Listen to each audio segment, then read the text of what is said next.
എന്താ പറയുക, കുറേ നാളിന് ശേഷം ഇത്രയും നല്ലൊരു മെസ്സേജുള്ള മൂവി എന്താ പറയുക, നിങ്ങൾ സോഷ്യൽ മീഡിയയിലേക്ക് എടുത്തിട്ട് വാരി വലിച്ചു കൊടുത്തിട്ടുണ്ട്. എന്നാലും ആ പടം നിങ്ങൾ കാണേണ്ടതാണ്. നിങ്ങൾക്കിട്ടുള്ളൊരു ഉപദേശം കൂടെ അതിൻ്റെ അകത്തുണ്ട്. ഉർവശി മേഡത്തിൻ്റെ നന്നായിട്ട് ശരിക്കും കേൾക്കുക. നീലക്കുയിലില്ലേ?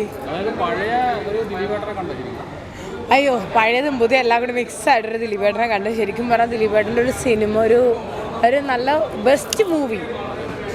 ശരിക്കും ഈ കാലഘട്ടത്തിൽ ഇപ്പോഴുള്ള സിറ്റുവേഷനിൽ കാണേണ്ട ഒരു മൂവി. നമ്മുടെ കമൻറ്റോളികളും നിങ്ങൾ സോഷ്യൽ മീഡിയക്കാരും പ്രത്യേകമായിട്ടിരുന്ന് കാണുക. മനസ്സിലായില്ലേ? കാണണം, നിങ്ങൾ കാണണം, തീർച്ചയായിട്ടും കാണണം. നല്ല ഫിലിമായിരുന്നു.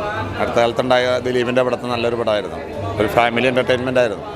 നല്ല ഇഷ്ടമായി. ആ പഴയ കുറേ നാളായിട്ട് അങ്ങനത്തെ പടം ഒന്നും വന്നിട്ടില്ലല്ലോ. നല്ല എൻ്റർടൈൻമെൻറ്റും ആയിരുന്നു. നല്ലൊരു ഫാമിലി. ഇപ്പം ഇന്ന് റിയലായിട്ട് നടക്കുന്ന ഒരു മാറ്ററാണ്. നമ്മുടെ ലൈഫിൽ സോഷ്യൽ മീഡിയയുടെ അതിനെപ്പറ്റിയുള്ളൊരു പിക്ചറായതുകൊണ്ട് അത് ശരിക്കും ഇപ്പം ഇന്നത്തെ ലൈഫിൽ ഏറ്റവും നല്ലൊരു നടക്കുന്നൊരു കാര്യമായിട്ടാണ് എനിക്ക് തോന്നിയത്. കാരണം അത് എല്ലാവർക്കും ഒരു പാഠമാണ്. കാരണം സത്യങ്ങളെ മൂടി വെച്ചുകൊണ്ട് സോഷ്യൽ മീഡിയ ചെയ്യുന്ന കുറേ കാര്യങ്ങളെ പറ്റിയുള്ളതാണ്. അത് യഥാർത്ഥ ജീവിതമായിട്ട് ബന്ധമുള്ളൊരു കാര്യമാണ്. നല്ലൊരു ഫിലിമാണ്. ആർക്കും ഒരു മുഷിൽ തോന്നാത്തൊരു ഫിലിമാണ്.